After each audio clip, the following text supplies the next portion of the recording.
Dans l'économie actuelle, l'autorité de droit qui appartient à Jésus-Christ est le point de départ de tout le reste. Dieu a fait Seigneur et Christ, ce Jésus que vous avez crucifié. Il est le Seigneur de tous.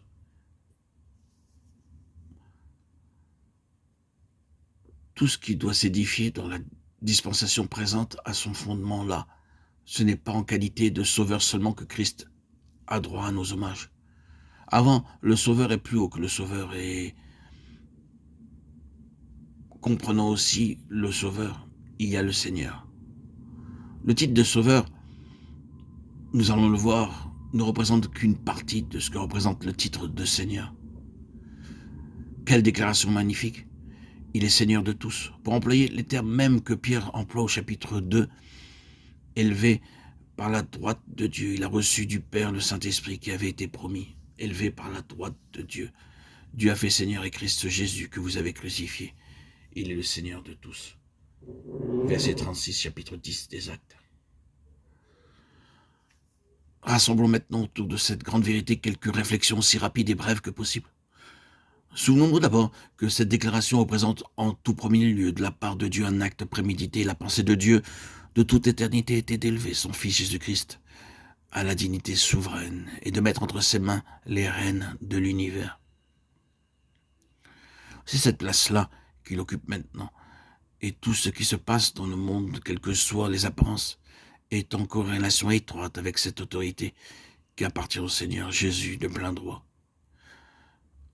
Ce n'est pas malgré lui, ce n'est pas en dépit de sa souveraineté, que les événements suivent le cours que nous les voyons suivre. Il y a au contraire une relation étroite entre l'histoire du monde et le grand fait que Jésus-Christ est le Seigneur de tous. Il est vrai qu'en interprétant les choses à la lumière de notre pauvre jugement humain, les apparences nous opposent un démenti éclatant. Il est vrai que l'état présent du monde vu d'en bas est une contradiction flagrante des droits de notre Seigneur. Il est vrai que les hommes semblent fondés à demander. Mais alors, s'il est Seigneur de tous, pourquoi les choses en sont-elles là? Où la voyons-nous? Sa souveraineté, sa seigneurie, dans la situation actuelle? Le monde n'est-il pas dans un état épouvantable? C'est vrai, passer le monde contemporain en revue et affirmer à la face de la réalité que Jésus-Christ est le Seigneur de tous. Oui, il peut y avoir là une contradiction, un démenti, quelque chose de mystérieux. Mais quand on va vraiment au fond des choses, on trouve que la situation actuelle est non pas la contradiction, mais au contraire l'explication de son autorité de droit. On découvre que c'est justement parce que son autorité n'a pas été reconnue, acceptée, voulue, que le monde est dans un état pareil et le cours si terrible que les choses sont en train de prendre est la preuve la plus éclatante que le monde résiste à l'autorité de son Seigneur. Les hommes veulent diriger les affaires d'ici-bas, leurs idées. C'est l'opposition de leur Seigneur à la direction donnée qui fait que le monde se débat dans une telle agonie. Si vous trouvez quelque part un endroit où Jésus-Christ est Seigneur, si vous jetez un coup d'œil sur telle ou telle existence dans laquelle son autorité a été reconnue, acceptée, honorée, vous apercevrez que les conditions sont tout autres. Il y a un vrai renversement de la situation. Vous trouvez là une preuve irréfutable que Jésus-Christ, quand on le regarde comme ce Seigneur, qu'il est en réalité capable de faire ce qu'aucune autre puissance ou combinaison de puissance n'a jamais réussi à faire, même en mobilisant toutes leurs ressources. Là où tous les autres échouent, lui triomphe. Et c'est parfois passé dans le monde des choses horribles que les hommes ont essayé de supprimer, d'abord par la force, puis par la législation, puis par tous les moyens qu'ils étaient capables d'inventer et de mettre en action. Ils ont misérablement échoué.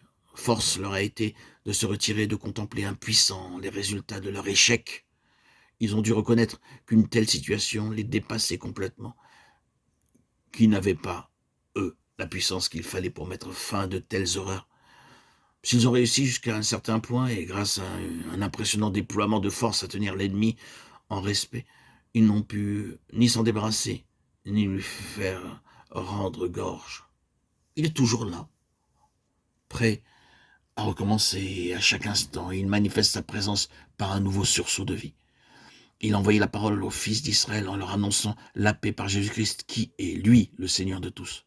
Ah, combien de fois, dans des circonstances comme celles que nous venons de décrire, c'est la réalité connue